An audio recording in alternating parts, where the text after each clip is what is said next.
క్రూరత్వం, వీరత్వం వినడానికి ఒకే విధంగా ఉంటాయి. వీరుడు, క్రూరుడు చూస్తే స్థూలంగా ఒకే రకంగా అనిపిస్తారు. కానీ వీరత్వానికి, క్రూరత్వానికి మధ్య వ్యత్యాసం చాలా ఉంది.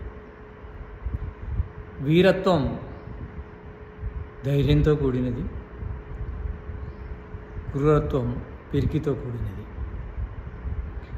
వీరుడు చేసే ప్రతి పని పరమార్థంగా ఉంటుంది, క్రూరుడు చేసే ప్రతి పని స్వార్థపరంగా ఉంటుంది.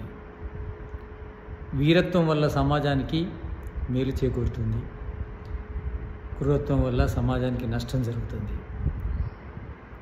క్రూరులు ఇతరుల నుండి బలవంతంగా లాక్కుంటారు. వీరులు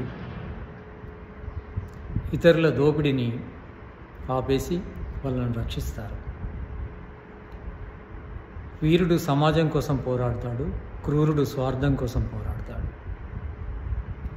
వీరత్వము సాత్విక లక్షణము, క్రూరత్వము తామసిక లక్షణము. క్రూరత్వము నీచమైనది, వీరత్వము ఉన్నతమైనది. వీరుల వల్ల సమాజానికి, దేశానికి, ప్రపంచానికి మేలు జరుగుతుంది.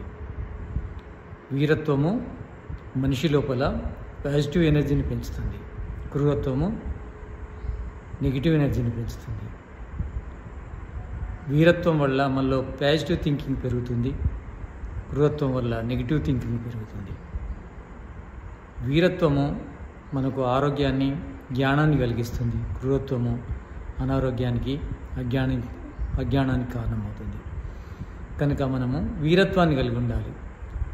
క్రూరత్వాన్ని, వీరత్వాన్ని భ్రమపడకూడదు.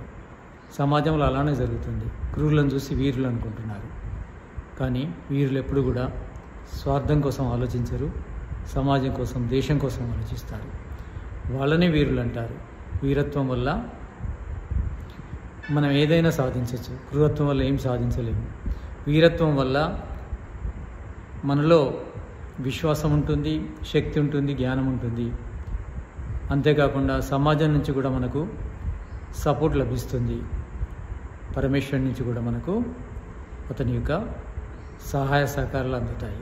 కనుక వీరుల వల్ల సమాజానికి మేలు చేకూరుతుంది, అంతేకాకుండా వ్యక్తిగతంగా కూడా లాభం చేకూరుతుంది.